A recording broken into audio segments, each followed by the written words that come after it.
Hello everyone, from the Novedge team, welcome to today's webinar, The Best Tips from Vectorworks 2017. Vectorworks Architect 2017 has some new technologies: Resource Manager, Camera Match, Structural Member Objects, Irrigation Tools, Virtual Reality.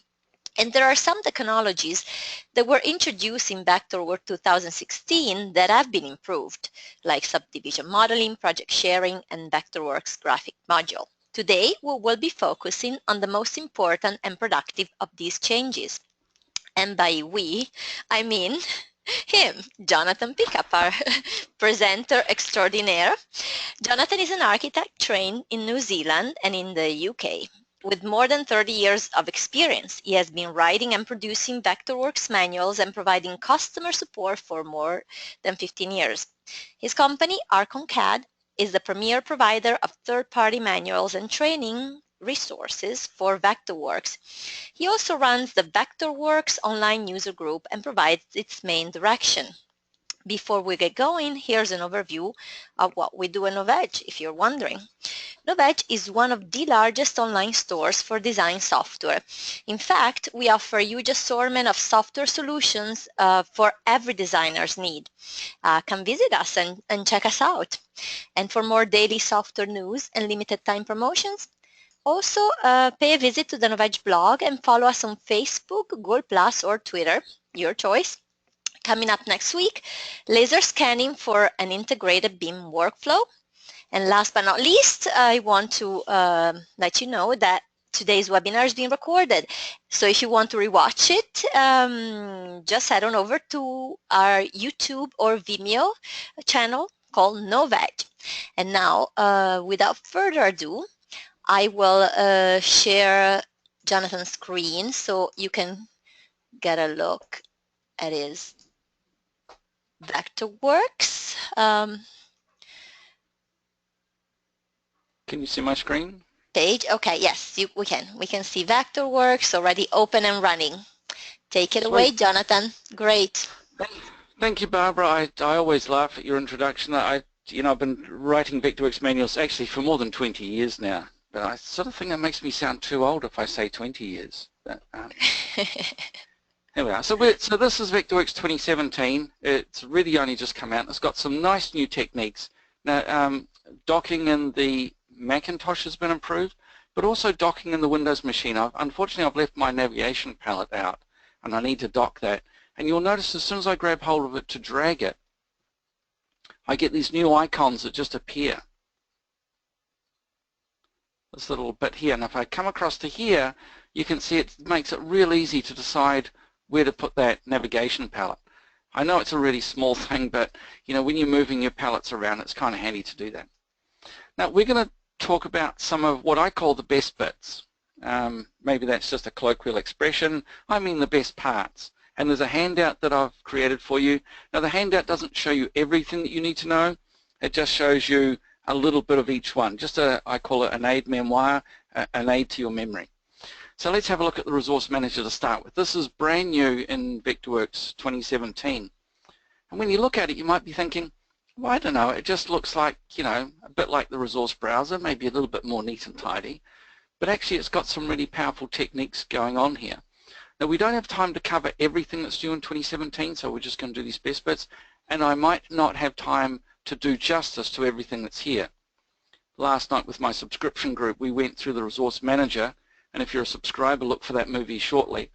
But we spent the whole session talking about the Resource Manager because there is so much there. Let's start with what are the parts. Now I've given you a screenshot showing these parts. So these are the resources, or what I should call the resource locations. So what we've got is resource locations, things like open files. These are the files that are currently open on my screen. The one that's in bold is the one that's currently at the front. I've got favorites. And if you've ever added favorites to your resource browser, you'll know what these are. They're files that you want to get to on a regular basis. But we've got this new area, these are Vectorworks libraries. So these are libraries that Vectorworks have provided for you. Some of them are stored on your computer, and some of them are stored online. So even though you don't have them on your computer yet, you will find that you get access to them. Here's one down here, Vectorworks Camera Effects, and it's got the little download icon. And that download icon is telling you that you can go and get that from the internet. Now you don't have to do anything, you just click on that file and Vectorworks will start downloading that, or it'll download the resources. So let's have a look to see how these are made. So we choose a resource location, a file. This is my file here called Step 13. And in this part here, you see all the resources that are in that file. We get a chance to filter that. So do we want to look at all the resources? Or do we just want to look at gradients? Or do we just want to look at wall styles, for example? So there's a lot we can do with that in terms of just choosing what we look at. Because if you're looking for a wall, maybe you just want to look at wall styles. If we choose a wall style, there's our preview and there's our data. If I go to one of these files here, and I need to go to my favorites, where's it gone? My favorite file. I might have to open that to see everything inside it. Oh, sorry, I know what I've done. Let's go all resources. Now I can see everything that's inside that. Let's have a look at our fixtures. And here's a couple of fixtures I put in the other day.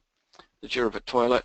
And because I got this from a recent Vectorworks file, you might notice that not only has it got a nice preview, but it's also got the information attached to it. What its model number is, what its part number, it's all that sort of information.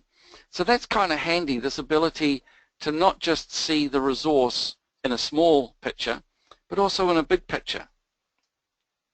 And if you want to make the preview bigger, well, you can just drag these panels around and change the preview. So that's the first thing. First of all, we get this chance to look at these files. Let's just hide that. Now you might notice there are some buttons up the top here. So one of the parts that I quite like about this is the ability to filter your resource locations. So do we want to see cloud subscription libraries? Now you might find that my organization or my order for these things is different from yours, because you can drag and drop these around. So subscription libraries, favorites, open files, Vectorworks libraries and so on. You can drag the locations so they can be in the order that you want. You can turn parts off. Now I can only see my open files. I might want to see my workgroup files. So I've got some information in those. I might want to see my favorites. So this is totally up to you. I had a client that was talking about they're in an office. They actually don't want people to use the Vectorworks files very often. They want people mainly to use their workgroup files or their workgroup libraries. So I just said, we'll turn that off. That's a great way of filtering what your resources look like. Let's have a look at those. This gear button is similar to what we had in the resource browser. So I can browse a document, I can add new favorites, I can remove favorites. And if you change resources in your workgroup library, you will now need to refresh your libraries to see those updated resources. We've got history buttons, so I can go back. I can change my view back. I can change this from thumbnails to list or both. I've talked about this filter. And we can hide the preview if you want. This area might be surprising because one of the new things in Vectorworks Resource Manager is this ability or this idea of tagging information.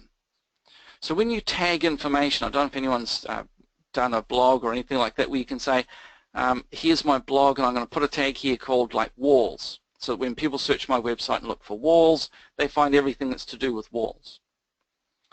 The tags here you could use to create specific sort of groups. Maybe you'd like timber frame construction. So that if you were looking at, I was thinking, and I was talking about this last night with a colleague, that you might want to, when you're working in Vectorworks, you might want to look for all of your walls, details, and symbols that relate to a particular cladding style. So maybe, or a particular construction. Now I think I tagged a whole lot of stuff with the word masonry.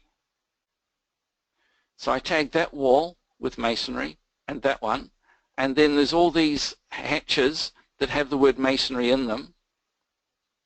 And I also tagged one called light timber frame.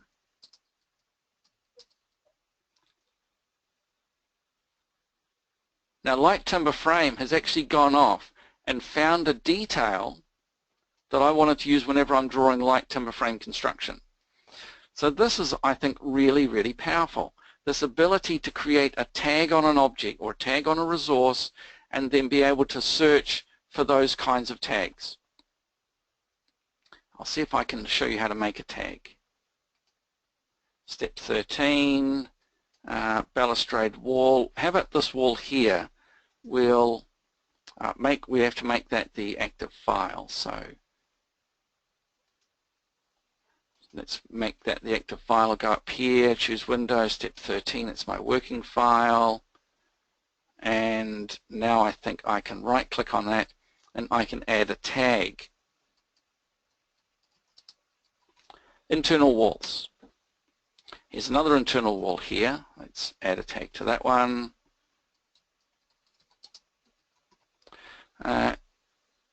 And enter a tag, so I've got a tag for that. I might edit my tags. Let's add light timber frame. Oh, I still want that to say internal wall. I'll cancel that, do it again. Edit my tags, internal light timber frame. That's what we call our construction when it's light timber. So now that I've got light timber frame assigned to that one and I do a search,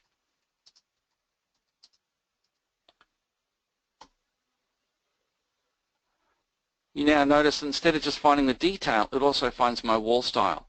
And it shows you that it's picked this detail up from one location, from my favorites, but this one's from a different file. So this is a really quick way of searching through some really vast resources and really quickly picking out the things that you want. So what does this mean? I think it means that it's a good idea to go through your libraries and to start to think about creating groups, tags, so that you can find those resources that you want. So that's an introduction or a quick introduction to the resource manager. And you might think that that's all there is. You know, we can add libraries, we can add favorites, we can search for things, but that's not all there is. When I go to create a wall, for example, I'm just going to use my keyboard shortcut to get to my wall tool. When I click up here,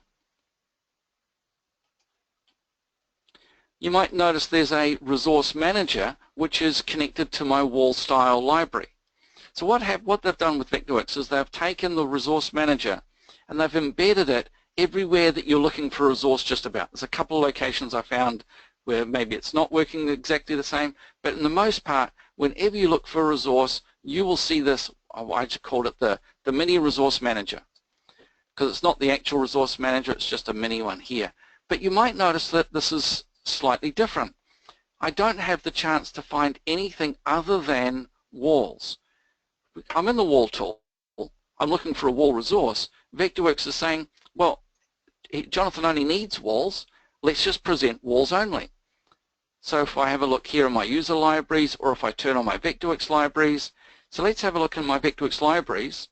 It's not showing me every resource it's got available, it's only showing me the resources that are available in my imperial wall styles, my metric wall styles, or my UK ones. You might notice that my workgroup library is not showing me everything. It's only showing me information that's in my wall libraries.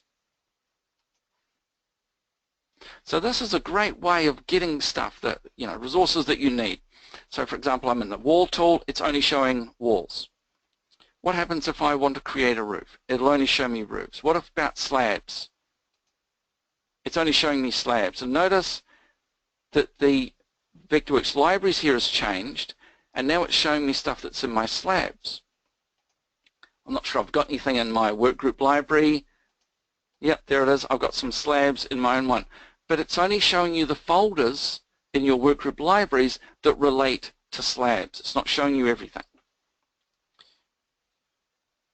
What if I go to my plant tool? It's only showing me plants. So I can get any of the plants from the basic Vectorworks plants. So here's an opportunity for us to look at the downloadable things. So there are a lot of plants that are available here, some ferns and grasses and herbaceous shrubs. Let's say, for example, I want to use this buxus hedge here. And you might notice Vectorworks is showing me this resource, it's showing me a preview of it, but it's got this little icon here. That means that I have to download that. So if I choose that buxus, then click on the select button, Vectorworks has to download that file in order to import that resource.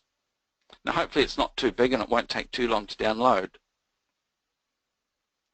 But the idea is that Vectorworks is now downloading that resource when you need it, storing it on your computer in a location that Vectorworks knows. Vectorworks wants it stored in a specific place. So Vectorworks has just done that. It's downloaded that resource, it's actually stored it on my hard drive, and it's in a location that Vectorworks wants.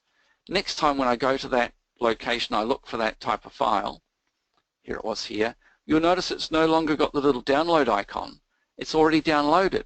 None of these plants have got that download icon any longer because they've all been downloaded.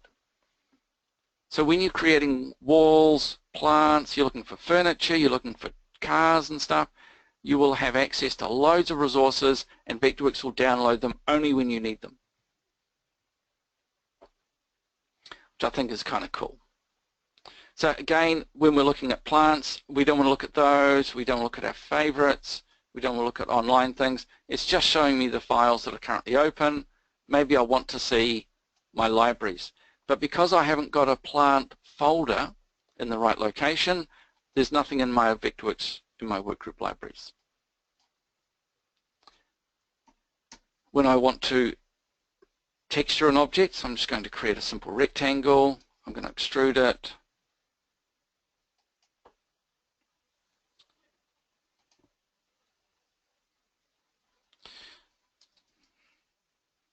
Let's make it 50 inches high. So now when I go to my render tab and I go, I want to add a texture to that, click here. Again, I've got a resource manager. I can scroll through here. Have we got any default textures yet? There are some there, and there's a whole bunch. And so I can look up paint, metals, and masonry, and so on. I'll just escape from that. So that's a quick introduction to the resource manager. I think it's really powerful. It's been sort of embedded throughout Vectorworks. I think it's really cool. I don't see any big questions about the resource manager. So what I thought was that if you've got any questions right now about the resource manager, it's a good opportunity to write them down. And I would like to cover them straight away. We will have time at the end for some quick questions, but if there's anything burning, you better start writing it in so that I can talk about it. I need to go to an empty file, and I'd like to talk about something that is quite new. The structural member tool. The structural member tool is a brand new technology in Vectorworks, and it creates a network of structural objects in a similar way that you create a network of walls. You know, when you create a network of walls and you move one wall, all the connected walls move as well. Well, now we can do that with a structural object. I can insert a column. I can insert, well, I call it a beam, but it's the linear insertion mode, or the poly insertion mode. Let's look at the column first. Here's my column height. This is for auto join. This is for auto joining your structural members together. And here are my preferences. So under my structural member settings, I can choose my structural shape. I want that to be a column. I want to select my shape. And I've got all of the standard Vectorworks structural objects that I can choose from. Tubing, wide flange, I-beam, and so on. I can then choose the series that I want to use. I think I'll use a universal column.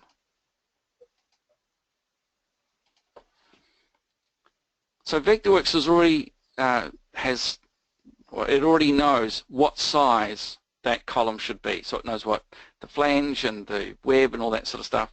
So I just have to choose it. Now it might be that this is a commercial building that requires insulation or fireproofing. So I could turn on the fireproofing. I could give it a thickness and also an offset for a little bit of structure. And that's my cover materials insulation. Let's have a look at our geometry. There's lots of choices here about where you align, what the Z elevation is.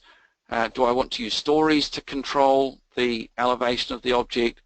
What sort of end conditions do I want? Custom, do I want it to be beveled? And so on. I've also got the ability to control 2D attributes.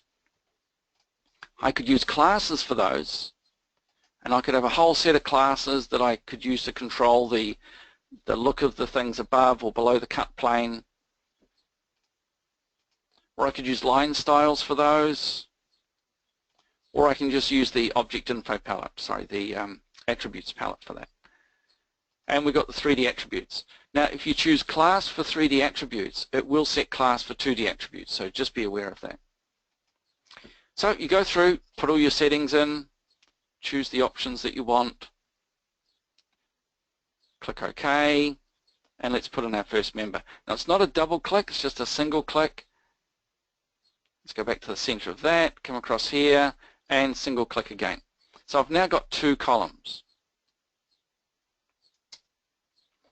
I want to join those columns together with a beam. So I use my linear mode. Let's go back to our preferences because we want to change our beam. So what shape do we want? We want to use a universal beam and a 310 UB46. So this is a beam look. So the member type is a beam, it's made out of steel, it's still got all my cover on it, and then click OK. What you'll notice when I go near one of my columns is that it highlights in red. So click there, come across to this one, click again. Now it's placed that beam on the ground. So let's go back to my settings and let's check, see what's wrong. Under my geometry, I had the Z offset at 0. Let's make it 2.5 meters or just over 8 feet high. Let's do that again. Insertion point there, and my beam now goes across.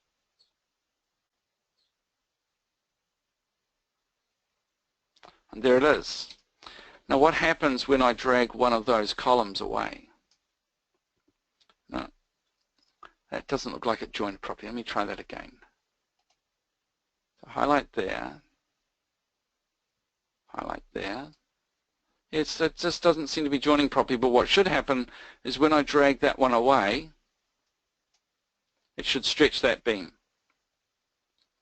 If I select both of those, pull them up here, make a copy, and then I draw some beams that join them together, so that one to there, and that one to there. Now when I start to stretch these objects, you should notice that the network also stretches. This has got the same sort of appearance when you stretch walls. What happens if I put beams in between?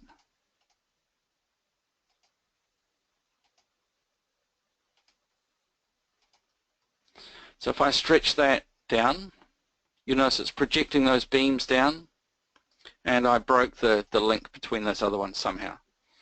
But the idea is that you're now creating not just a series of beams, but you're creating a network, and the network is joined together, and because they're joined together, when you move one, it moves the others. So I think that's quite a pretty cool trick. Now it doesn't replace the regular objects,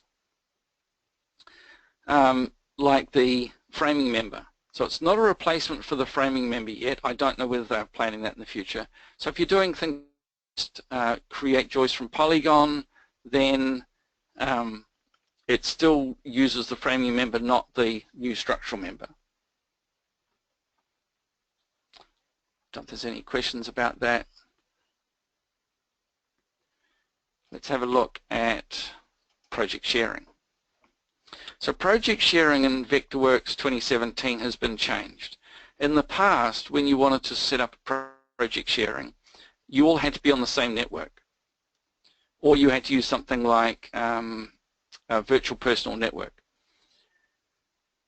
So the change in Vectorworks 2017 is that you can now use cloud services to share information or to set up project files. So this file is shared with someone in Canada, and it's set up on a Dropbox location. Now a Dropbox location is a really cheap way of sharing files. It doesn't cost very much. You can even get free versions. But it's really cool that I don't have to have a really sophisticated network in order to share with somebody. That's number one. Number two is that you don't have to check out an entire layer anymore to work on something. So let's have a look at this wall here. Now I don't know if you can see it, Barbara, it might be kind of faint where you are, but there's a little pop-up list, or just a little window came up. It says wall available for checkout. Now that means that that wall is not checked out by my friend Neil, it's actually available for me to check out. So I can go right click, I can check out that wall. I'm editing this room. So now I've just sent a note to Neil about, that I want to edit this room, and I've checked that wall out. I might check out this wall as well, and so on. So now when I go back to that wall, this wall is available for checking out, so I could check out that one as well. This wall here, it'll tell me that it's already checked out by me, Jonathan. This wall is available. And so now I can edit this wall. I'll double click, I'll pull that wall down, line it up with that one. And now I might say, Neil, I want you to finish putting the finishes on there. So let's right click, and I can then release that wall, and I'm going to commit all my changes. So now the person sharing that file at the other end would get an indication just up here that that file has been updated and it can be refreshed.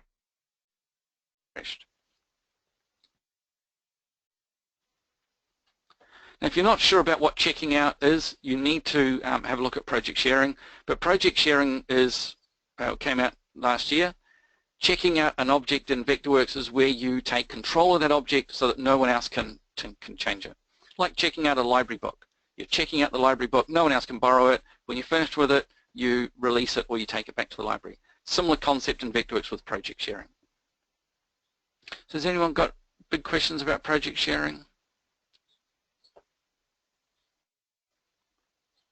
Cool. Okay, well let's have a look at plugin styles.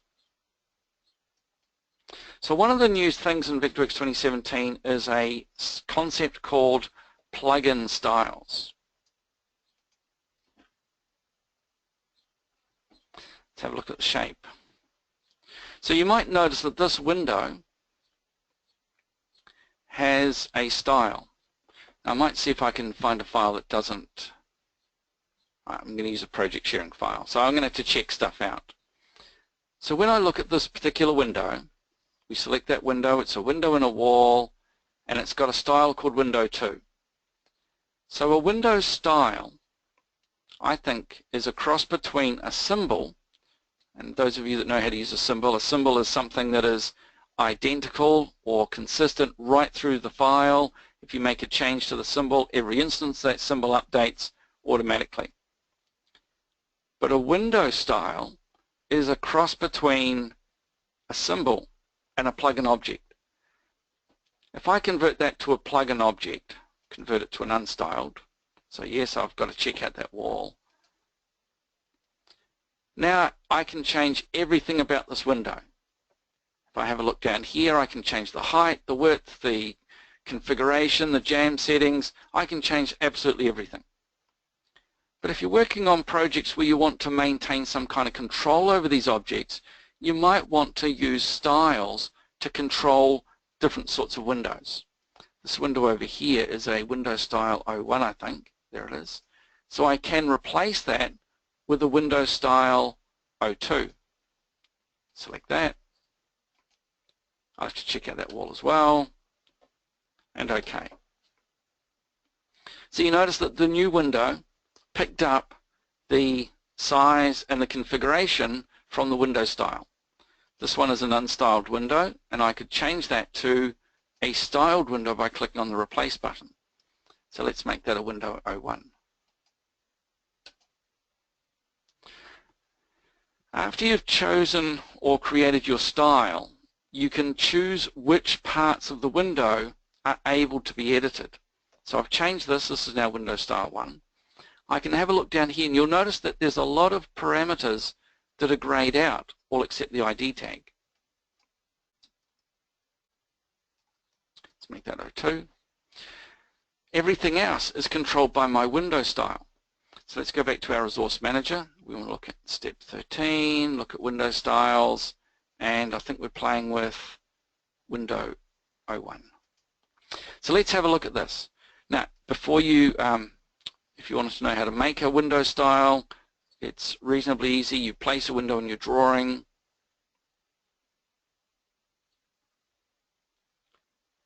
And then you right-click on it, and you, oh, that's a styled window as well, so let's make that unstyled. So you set up a window, choose the style you want, get all the configuration what you want, size, the color, everything. Then you go right-click and you say, I want to create a new style, a new plugin style from this unstyled plugin object. When you do that, you get to choose where it goes. I'm going to put it in that folder, and you get to name it as well. So we're going to call this window 10, because I can't remember how many I've got in there. Window 10. So then what I get is an ability to choose which things are controlled by the style and which things are not. Which things are flexible, you might call it. So let's look at general. What about the window shape? I want that controlled by this style. So if it's got the curvy arrow, the style, in other words, this dialog box, is controlling all the looks of all of those windows that use this style. Custom sash operations, I want to change that, and I want to have just a single hung. I want an awning window. And I want my awning window not to be very wide, so it's going to be about 24 inches wide, and there it is. So that's, oh, let's make it a little bit shorter than that. Let's make it 30 inches high. So it's just a little short window. So I've created this new window style. The height, the width, the elevation are all controlled by the style. The visualization, everything is controlled by the style. Now the only thing I might change is the ID tag. So I want all my windows to start with the letter W, because they're windows. But I might want to change their number. So that's the only thing I'm going to allow. So if it's got the curvy arrow, the style is controlling it. If it's got these slidey things, the sliders, then the plugin object in the design layer is editable. So I've now created a new window style. So I can select this window here.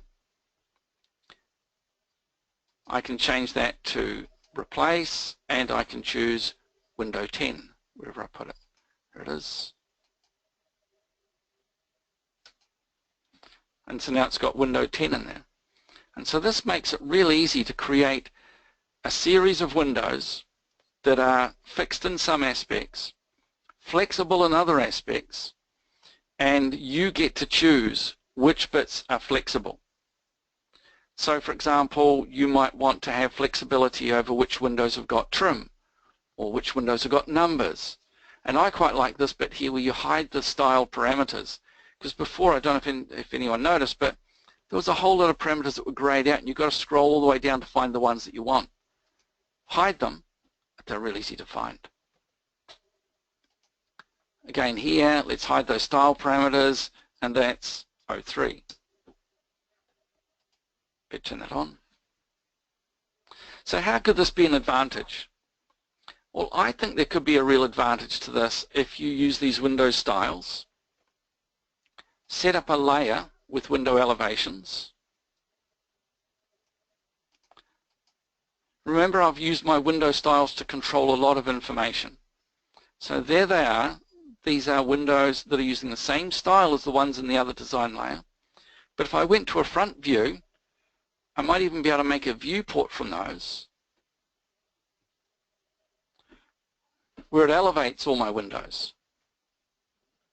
So now I've got an ability to have windows that are flexible in some areas, fixed in other areas. I can put them in the floor plan, I can edit some bits, and I can now create window elevations. Because where I live, this is how we create a window schedule. We often elevate the windows at a large scale. So I think that's a great technique, the styles for plugin objects. At the moment, it only relates to windows and doors. I really hope that they put it into more things, because I think it could be really powerful.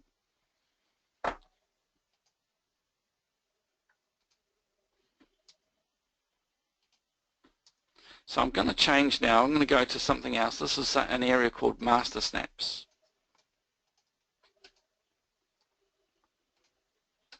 So when I'm dimensioning my buildings, you might notice I've got skirtings or baseboards, I've got claddings, I've got wall linings, I've got cavities, and it can be a real hassle sometimes to dimension these walls really easily.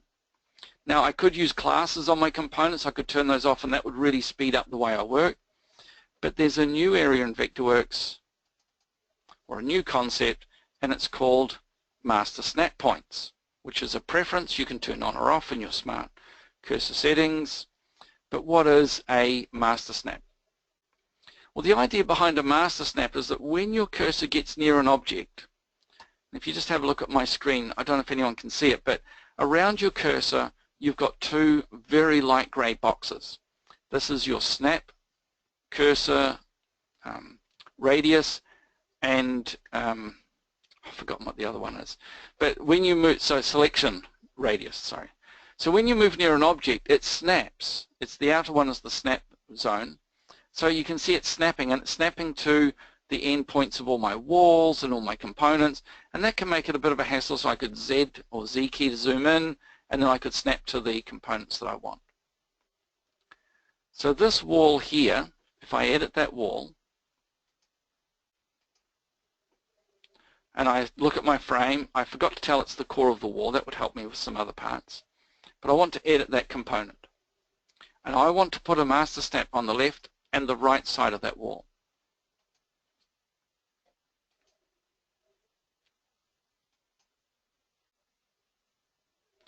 And while I'm there, why don't I do the other wall as well, which is my internal wall. So let's right click, edit that, and we'll turn on the frame, and we'll edit that, and we'll put master snaps on the internal wall as well. So what should happen now is when I try to dimension this object here, Vectorworks should automatically snap to my master snap points. So is it working? Well, let's try it out. Let's go to our dimensioning tool, and let's put an internal dimension in there. It should snap to that wall there, and this one should snap to there and snap to there. So if we look at this in detail, so I'll just zoom in, you might notice that Vectorworks did snap to the edges of that component. Now don't worry about my skirting running through, it's just the terrible way that I've drawn it, and I should have drawn it more neatly. But the point is that Vectorworks found these master snaps very easily, and it's really going to speed up the way you create things. Let's have a look here at this WC. Let's edit that. I'm going to edit the 2D component. What I'm going to do is to put in a 2D locus right here at the insertion point, which is right there. Now, when you put a locus inside a symbol, you can activate this option here, Master Snap Point, because I want that to become a snap point when I'm dimensioning my toilets. I could do the same thing with this one here. Let's right click and let's edit that one as well. Now I think I've already got a locus in here, but it's not turned on as a master snap point. So how's that useful? Well, when I dimension, I just go to my dimensioning tool, I can go from there and very easily it finds that snap point. I don't know if anyone noticed, but it turns up as a tiny red dot on my object. Just by my cursor, a tiny red dot. That's my master snap. So I can very easily find the center of that WC.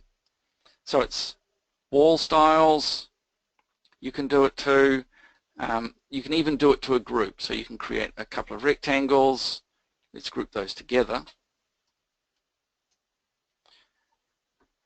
And I'll enter the group. So now what I can do is I can get that 2D locus tool, put a locus there, say, okay, you're a master snap. Now, when I go to move that group, you'll notice that I can snap onto that master snap, and I can move it by that master snap point. And when I go near it, the Vectorworks just snaps automatically to that master snap. Now, I haven't investigated everywhere that we can use master snaps. I've just given you a couple of examples. But look out for that, because I reckon that's going to be really powerful and speed up the way that you work with Vectorworks. We've got a property line changes. I'm going to stay in the same file, I think, for this. There's the property line there. One of the changes to the property line is the ability to trace over a plan of some sort and make that into a property line.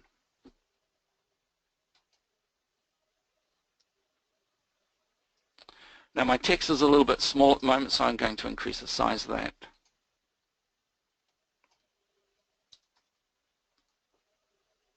So now you can see my text on my property line. Now sometimes when I'm doing a property line, I find that the text is in the wrong location because I've got a plant here or there's some sort of feature. You can now move those along, which I think is kind of cool that you can just grab hold of those and drag them along. The other thing that's nice is the ability to choose lots of options about these segment annotations. Where's it gone? Down here. Segments, here we are. So I want to annotate the segments, yes or no. Well, sometimes you don't want to get rid of all of the segment annotation, you just want to get rid of some of it. Hide. So you can now choose which segments you want to see and which ones you want to hide. You can also report the distance on the segment or not, outside. The report angle on segment outside, or no, I don't want to report the distance at all. And if you report the distance, what kind of units do you want to use? Well, I'm using documents units, and it looks a bit funny because I'm drawing in millimeters. Maybe it'd be better if I drew in meters with 3 decimal points.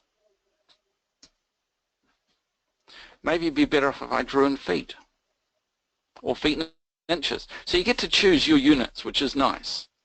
It makes these a lot easier to deal with. So the location of this and the text of that, that's all the same as it was before. But really it's these this ability to choose the units, hide the ones that you don't want to see. I think that's really cool. There are some choices here you might think are new. The ability to make that into a site modifier, a grade limits or a texture bed. You could always make it into a texture bed. You can choose not to make it into a site modifier. And you can now pick the class, which is easier because you used to have to type it in before. So now you can just pick the class.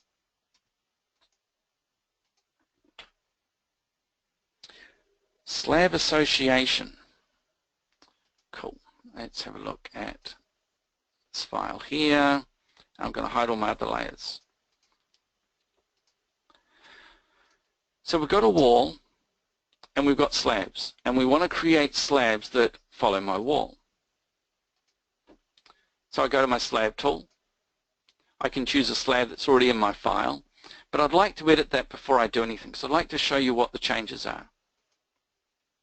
Slab styles and edit.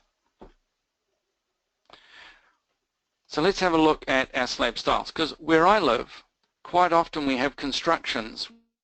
We need to offset our timber frame from the slab, or vice versa, whichever way you want to think about it. But basically, the timber frame has to sit 1/2 inch proud of the edge of the slab so that we don't get water penetration or drips, or, it's just for waterproofing. Now, in the past, we had no control over that in terms of doing our offset here as part of our slab setup.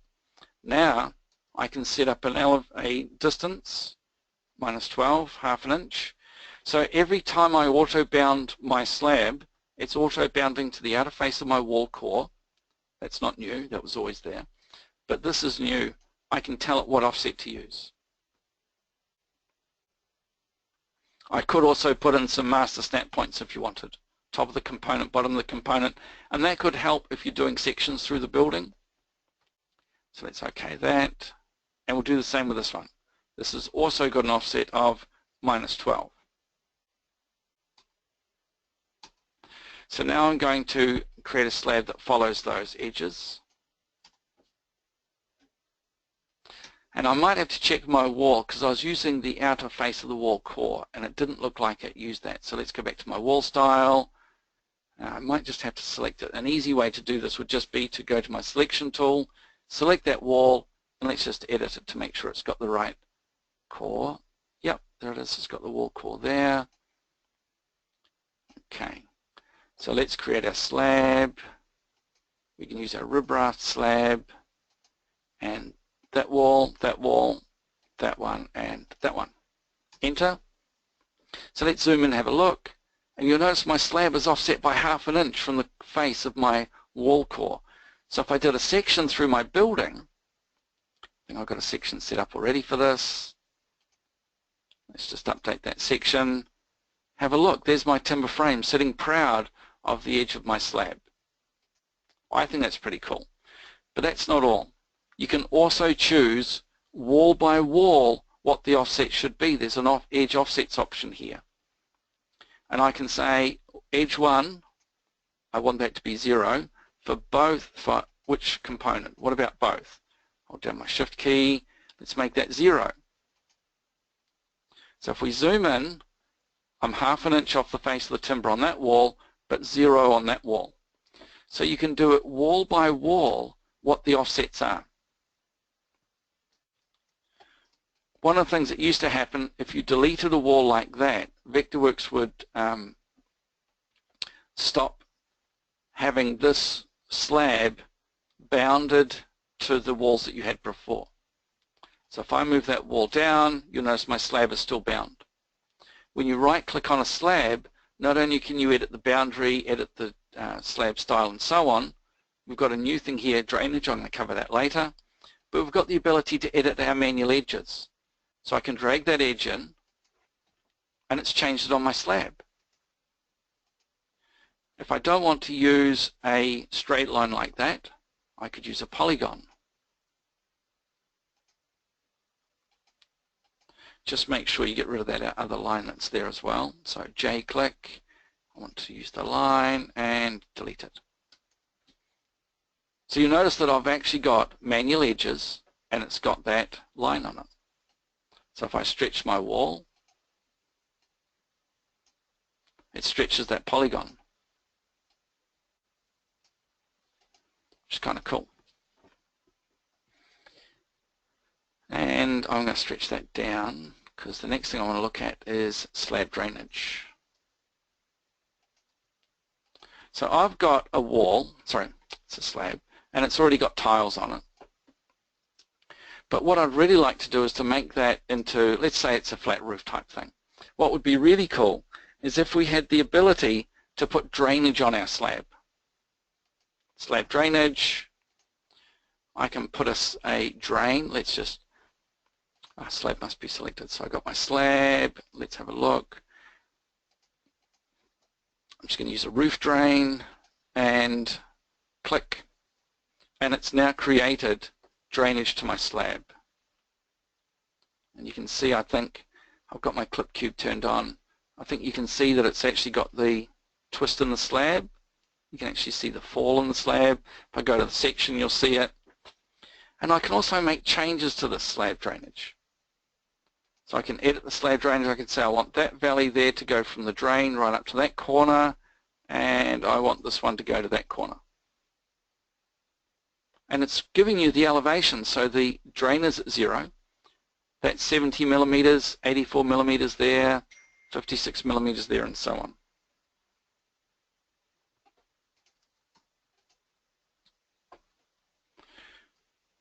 So it's creating the fall to the slab. And there's a few settings there.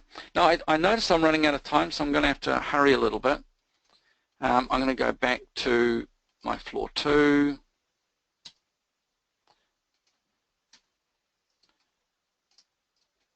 And I think I've created a sheet layer. Let's just have what's on there.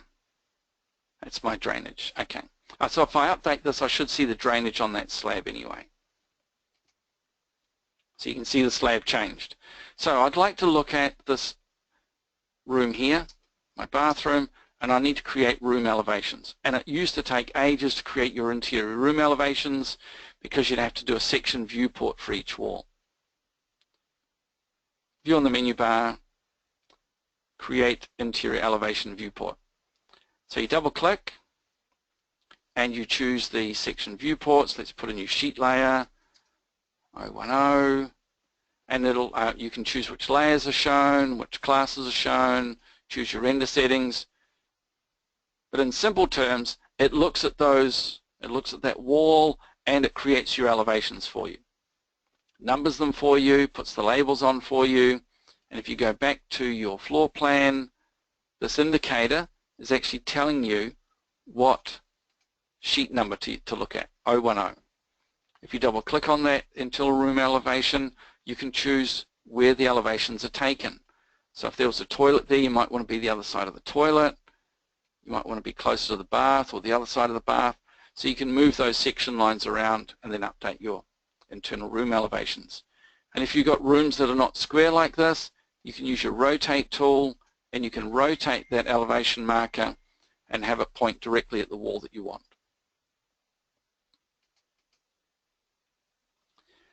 I think perhaps it's time to look at some plants because plants have got some quite nice changes.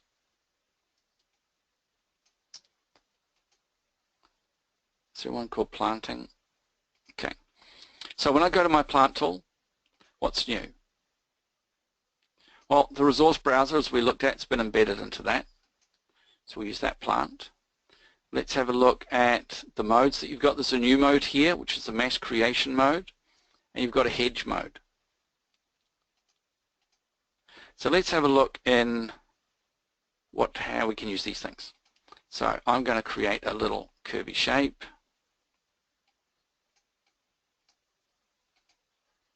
And what I'd like to do is fill that with plants. So if I use my plant tool and I use triangular array, first of all let's have a look at our plant definition. Because in our plant definition we can choose our spacing.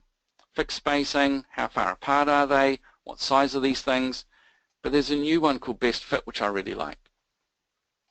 Not only that, but we can choose to have the row spacing separate or different from the spacing along the line. So you might call it rows and columns. We've got column spacing, row spacing. They can be the same or they can be different.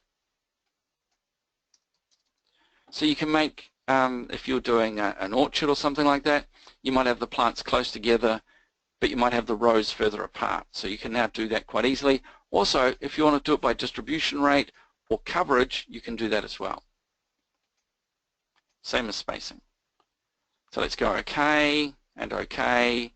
So then what I do is I say, let's flood that. And you'll notice it's put as many plants as it can inside that area. What about this hedge mode? When you click on the hedge mode, it'll start to use this polyline and it'll put the plants on the edge first. So you notice those plants follow the edge quite nicely.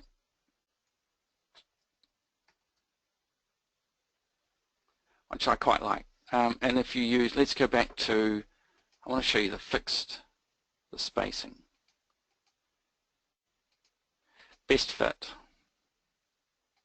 And we'll make that best fit 1200. So best fit, not hedge mode, but in using best fit, Vectorworks goes, I can fit another plant in. Oh, I haven't. There's something I haven't set properly. Where is it? Best fit, that one. Let's try that again. Okay, so that's the way it works. So you click to start, and Vectorworks goes, well, I can't fit another plant just yet. And then you keep going, yeah, I can fit another one there. Oh, I could fit another one, not yet. Yeah, now I can put another one in. And so it makes a really nice line of plants. And so the spacing is not fixed. It tries to fit as many as it can in. Now, one of the things that used to be a challenge when we did plants where they would change angles, that used to sort of measure the distance and it would go around the corner and have another plant. Now, every time you click, it places a plant on the corner of your polygon, which I think is pretty cool. And it does that best fit, so the distance between one side and the other might be slightly different because it's using the best fit.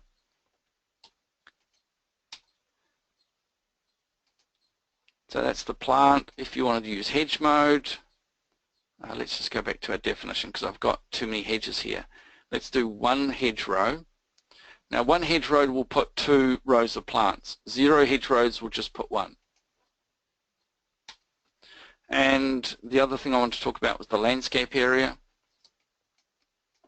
This is the landscape area already. But the idea of the landscape area is we now can save a landscape definition. So if we go to our basic tool set, or our basic things,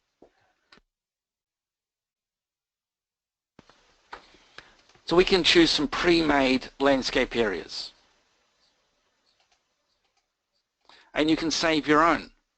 So once you've created a landscape area, I think I had some here on my file, landscape area,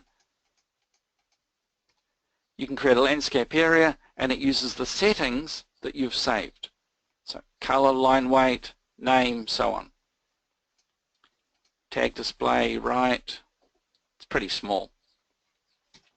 And I think that this is a really cool trick. So what you can do is you can create a landscape area that you like, you can click on Save Landscape Area, and you can then save that in your library so that whenever you're using the similar types of landscape areas, you can recall them from the library and use them.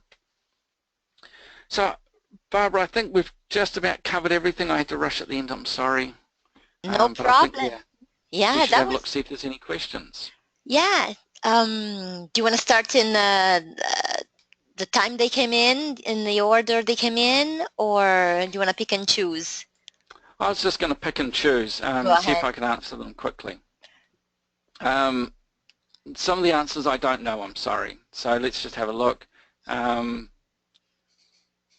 Plant symbols is a way to turn off the plant symbol library or override it so that every time I edit my plant symbol I don't have to make a whole new plant record. There is a way to do it. I don't know if I can show you right now. You're actually, I think you're talking about the Vectorworks plants library. When you do make an edit to your plant, you can choose that you do not want to, so on plant list, yes, edit plant definition. And let's edit our plant definition. I think that there's a way that I can do it. When you get plant data, you can say, don't connect these together. So it's here. While I'm here, you can generate a 3D part for your plants. This is new. The ability to create different generic shapes for volumes. So it's just a really quick way to generate a 3D for your plant, and they're editable. There is a way to do it. It sometimes comes up for me. But yeah, you can choose not to connect them. But some people like to connect them. I think I've explained the checking out. The difference between the structural member and the framing member, they're 2 completely different things and they're for different uses. So I would say the framing member for when you're doing framing for a roof, floor framing for domestic construction, and maybe the structural member is more of a commercial type construction. I think that's probably most of them. There's the only thing I was going to mention, Barbara, while I've still got time, is that some people don't know I've created a new course website so that if you want to learn Vectorworks, if you're getting started with Vectorworks, start off with my Essential or my Fundamentals course. These are new for Vectorworks 2017, so they, if you've had my previous manuals, then maybe you won't find these as useful, but if you've never had one of my manuals before and you want to learn Vectorworks 2017, these courses are great. They're movie-based, you go at your own pace, you can do them whenever you want, You can go through them a number of times and you should get up to speed really quickly. And then once you've gone through these courses, I really recommend my subscription. archoncad.com. Fantastic. So I think we're out of time, Barbara. I've got my 3D modeling user group to go to shortly. Fantastic. I won't keep you any longer. I'll just take the screen back. And I want to thank you everybody for attending. There were a lot of you and it was great.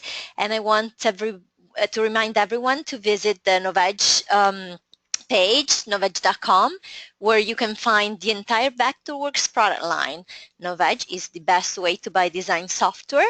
And for information on the latest specials and new releases, join the Novedge network. And don't forget, the next week's webinar is about laser scanning for an integrated BIM workflow.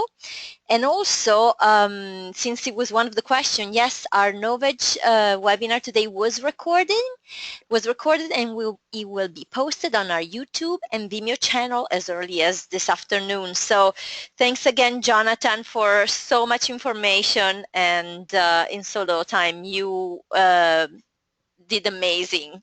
You packed it all in and we're so grateful. Thank you so much and looking forward to our next webinar already. Bye everybody. Have a great day. Bye Barbara. Thank you very much. Bye everybody. Thanks for coming.